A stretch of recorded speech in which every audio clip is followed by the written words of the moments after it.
Olá, povo de Deus. Hoje o programa O Verbo que se fez carne convidou o Paulo Carreiro, da Matriz de Santa Teresa, que vai falar para a gente do plano de Deus. Vamos ouvir um pouquinho com atenção? Olá, bem-vindo ao programa O Verbo se fez carne. Meu nome é Paulo Carreiro e sou da paróquia de Santa Teresa e venho hoje para falar um pouquinho sobre o plano de Deus. Uma coisa que parece muito simples, mas na verdade é bem profunda. E assim, a gente pode começar, desenvolvendo o nosso tema, com uma perguntinha, Qual é o plano de Deus, E para responder essa pergunta, devemos olhar a Sagrada Escritura, onde veremos esse plano revelado lá no livro de Gênesis. Para falar a verdade, em toda a Bíblia o plano de Deus é revelado, mas de forma mais concisa ele se revela lá em Gênesis, quando Deus cria tudo e todas as coisas.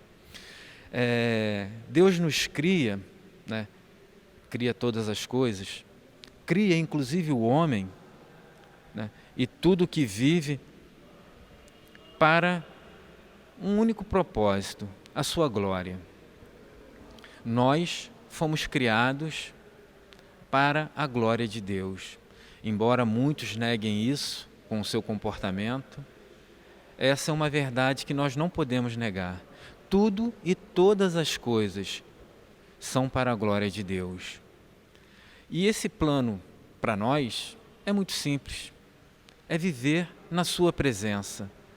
A presença de Deus é o nosso fim último, É estar no paraíso. E lá no início, como eu disse em Gênesis, o homem habitava no paraíso, no jardim do Éden, na presença de Deus. Falava com Deus face a face. Por que nós perdemos isso? Muito simples. Pecamos. A desobediência nos impediu de estar na presença de Deus. A nossa atitude desobediente nos afastou do paraíso. Deus não nos afastou. Deus jamais se afastará de nós. Então, como eu estava dizendo, esse é o plano dele para toda a humanidade. A nossa salvação, a salvação da nossa alma, aquilo que é eterno. Para a gente entender um pouquinho, nós devemos entender que Deus não faz parte do tempo. Ele é atemporal. Nós sim, nós vivemos no tempo cronológico. Mas a nossa alma, feita à imagem e semelhança de Deus, ela foi feita para a eternidade, que consiste em estar fora do tempo, na presença de Deus. Muitas vezes nós achamos que as nossas atitudes não o ofendem, mas o ofende. Como eu disse, o pecado não afasta Deus de nós, nos impede de estar na sua presença. Como eu disse, sempre que o povo de Deus, aquele povo escolhido, desobedece, impede que ele realize o seu plano salvífico. E todo o projeto divino tem que ser recomeçado. No Antigo Testamento, pelos profetas que agem instruídos por Deus.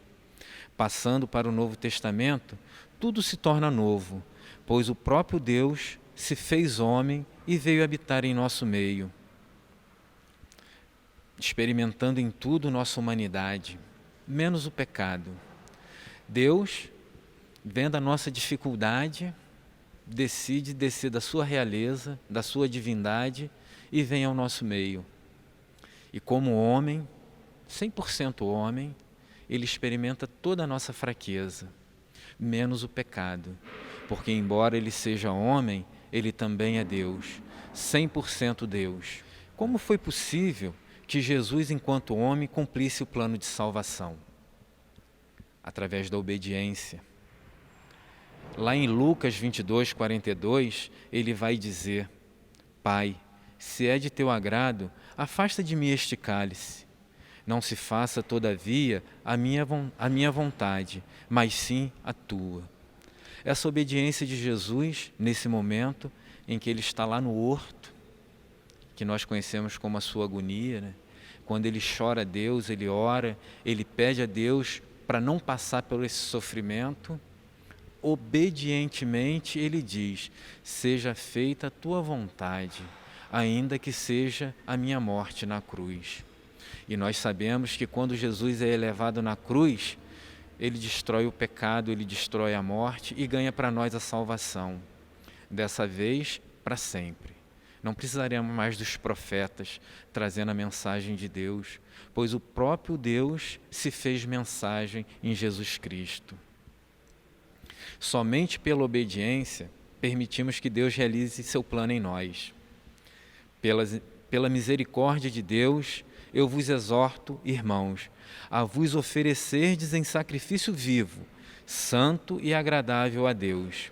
Este é o vosso culto espiritual.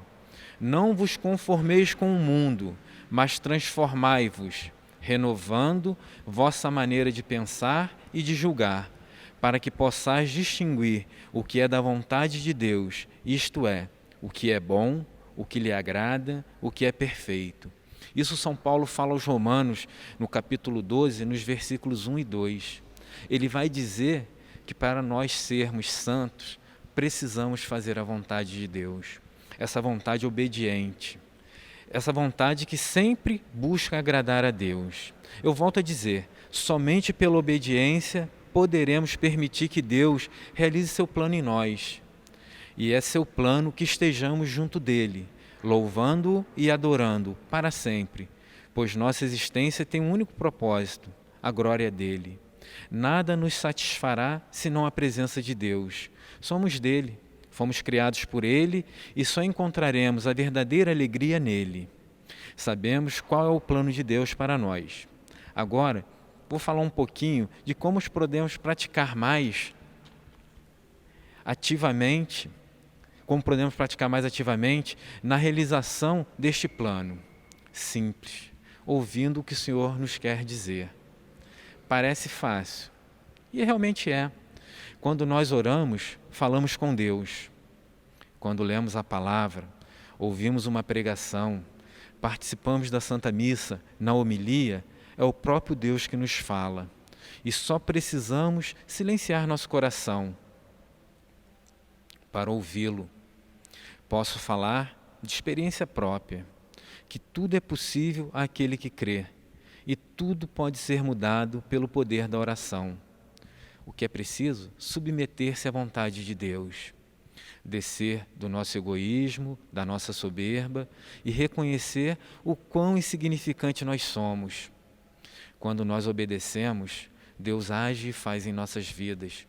Eu poderia passar aqui a noite inteira testemunhando as maravilhas que Deus já fez em minha vida, mas a partir do momento em que eu me dobrei à sua vontade, a partir do momento em que eu ouvi o que Ele quer, ouvi a sua voz na Sagrada Escritura, nas homilias, nas pregações, nos testemunhos dos santos.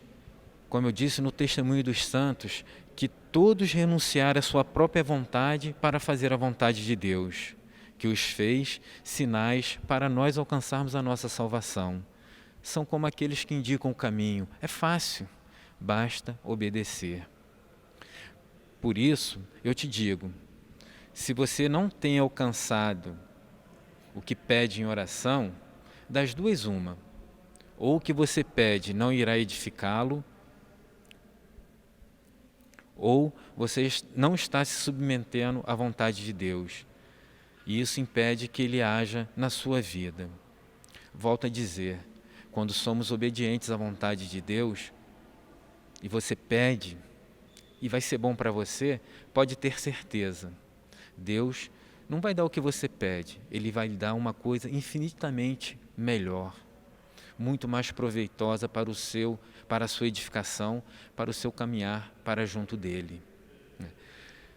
Volto a dizer, através de uma pergunta, e como nós podemos viver a nossa obediência? Respondo, vivendo o nosso batismo, em comunhão com a Santa Igreja e sob o seu magistério, ouvindo a palavra, participando dos sacramentos, buscando na Santa Eucaristia, participando das missas.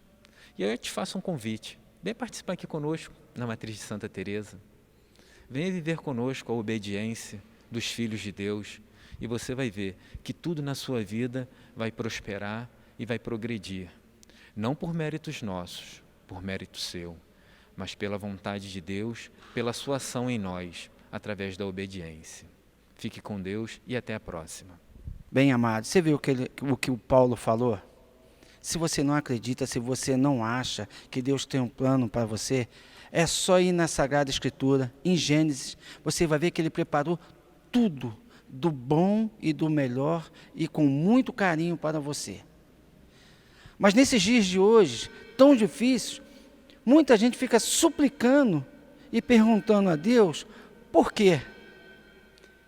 Deixa eu falar para você, irmão. Deus não veio aqui para fazer o seu zelo, a sua vontade. O plano de Deus tem que ser a vontade de Deus. Sabe por quê, amado? De repente, o que você está querendo, o que você está precisando nesse momento, vai desfazer muitas coisas. De repente, o seu lar,